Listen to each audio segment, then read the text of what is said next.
नमस्कार, मैं राजेंद्र कानून को स्टेट अपडेट में आपका स्वागत करता हूं। मेरे साथ वरिष्ठ पत्रकार डॉक्टर शिशिर उपाध्याय उपस्थित हैं, उनका भी मैं स्टेट अपडेट में स्वागत करता हूं।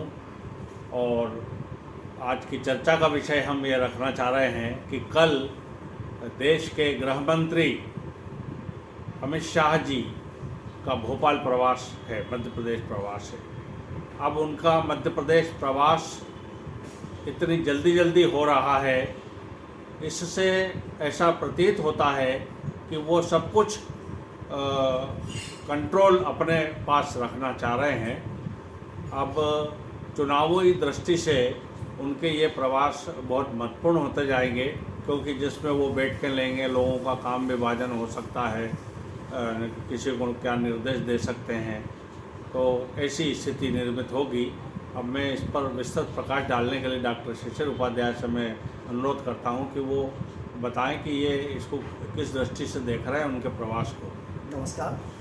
बिल्कुल सर, आपने सही कहा कि केंद्रीय नेतृत्व पूर्व राष्ट्रीय अध्यक्ष और देश के गृह मंत्री अमित शाह के हाथ में मध्य प्रदेश के चुनाव की पूरी बागडोर, पूरी जिम्मेदारी दे चुका है, ऐसा प्रतीत होता है। 11 जुलाई को देश के गृह मंत्री जी आए थे और उन्होंने सारे पदाधिकारियों से, सारे केंद्रीय मंत्रियों के साथ बैठक ली थी और जितने संगठन के प्रभारी बनाए गए थे। अब फिर एक बार 26 जुलाई को फिर उनका आना का तय हुआ है और इस बार भी वो ऐसा लगता है कि सारे अपने केंद्रीय मंत्रियों, सारे पदाधिकारियों और किस फार्मूले पर ये चुनाव लड़ा जाएगा, क्योंकि ये चाणक्य कहे जाते हैं। ये जो राष्ट्रीय अध्यक्ष थे उस समय मध्य प्रदेश देश भर में भारतीय जनता पार्टी का परचम लहराया था।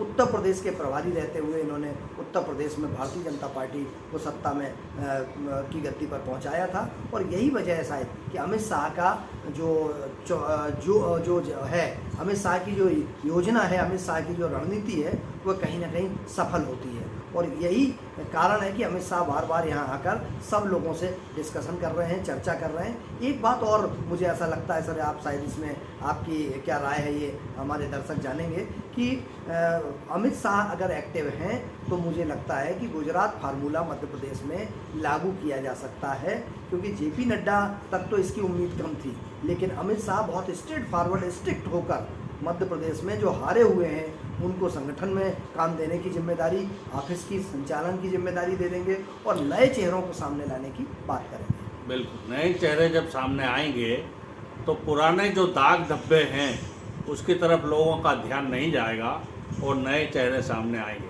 अब हमको ये देखना है कि नए चेहरों में पुराने जो चेहरे हैं, उनके रिश्तेदार, पुत्र पुत्री, इनको टिकट मिलता है अथवा वास्तव में जो नए कार्यकर्ता से उभरे हुए जो नेता बने हैं उनको टिकट मिलता है। अब ये स्थिति कुछ स्पष्ट होती नज़र नहीं आ रही है। आप इस पर क्या कहना चाहेंगे? सर देखिए, अभी देश की पूर्व लोकसभा अध्यक्ष और बहुत वरिष्ठ सांसद रही हैं सुमित्रा ताई ने एक बयान दिया था और जिस बयान के मायने तलाशे जा रहे थे कि अगर भाजपा का कोई बड़ा नेता है और उनका पुत्र है, परिवार का सदस्य पार्टी से जुड़ा हुआ है, तो उसको टिकट देने में कोई वंशवाद का ठप्पा नहीं लगता है। लेकिन जिस तरीके से भारतीय जनता पार्टी के बड़े बड़े नेता कांग्रेस पर, सपा बसपा पर, एनसीपी पर, शिवसेना पर, बहुत सारे अन्य दलों पर वंशवाद का आरोप लगाते हैं और वो कहते हैं कि नेता का लड़का ही नेता बनता है, तो इस पर मध्य प्रदेश में क्या निर्णय होगा? क्योंकि एक बार मुझे ऐसा लगता है कि एक फार्मूला लागू करके सरताज सिंह जी, बाबूलाल गौर जी और कई अन्य दिग्गज नेताओं को मंत्री पद से दूर कर दिया गया था, इस्तीफा दिलवा दिया गया था। लेकिन उसके बाद 75 पार का भी एक नारा दिया गया था भारतीय जनता पार्टी में। तो क्या वंशवाद और 75 पार से इतर भारतीय जनता पार्टी इस चुनाव में कुछ निर्णय कर पाएगी, या लंबे समय से एक बहुत बड़ी बात आती है कि पार्टी कहती कुछ है और करती कुछ है, समय काल परिस्थिति का निर्णय लेगी और वो नेता पुत्रों को भी टिकट देगी और 75 की उम्र पार कर चुके लोगों को भी टिकट देगी? यह तो आने वाला वक्त ही बताएगा। लेकिन एक यक्ष प्रश्न प्रदेश की आम जनता के निगाह में है कि जब चाहो तब आप अपने हिसाब से नियम बना लो और जब चाहो उस नियम को आप कह दो कि नहीं ये उचित है।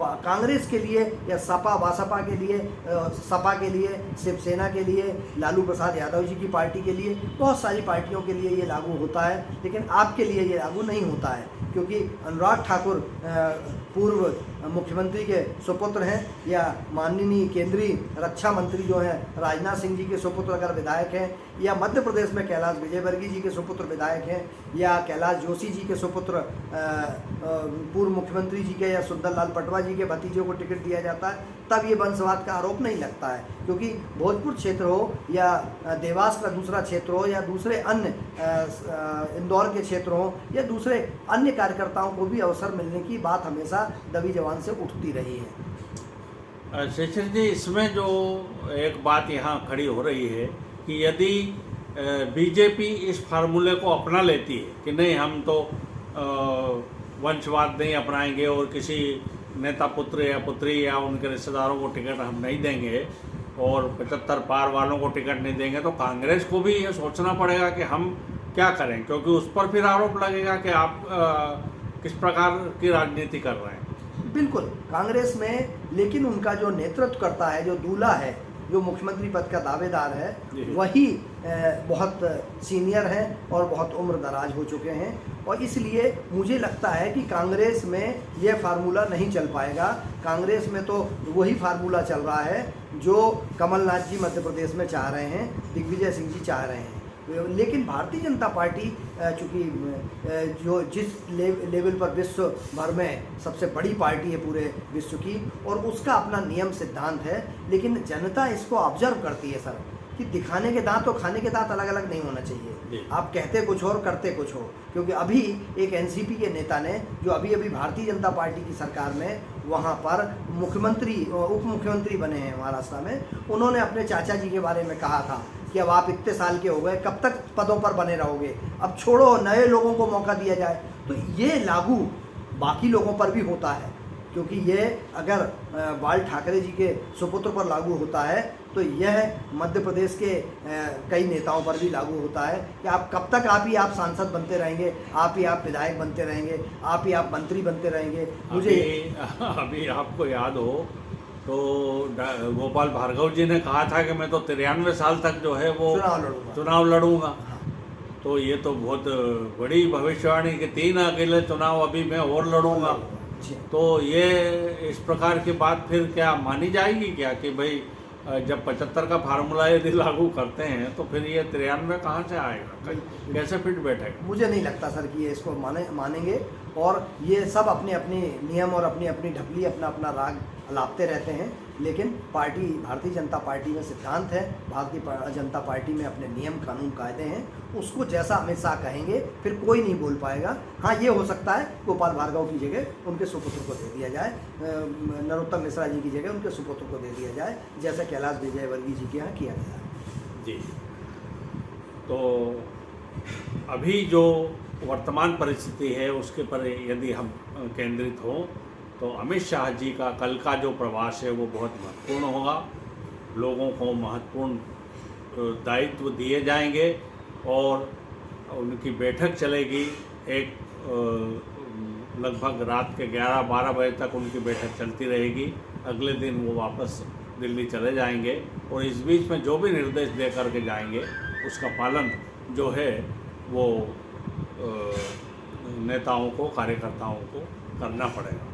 इसी के साथ हम ये चर्चा आज यहीं पर समाप्त करते हैं और डॉक्टर शिशिर उपाध्याय का मैं आभार व्यक्त करता हूं कि वो उन्होंने समय निकाला। और इस चर्चा को यदि आपको अच्छी लगी हो तो कृपा कर इसे लाइक करें, शेयर करें और सब्सक्राइब करें। अब मुझे दें आज्ञा।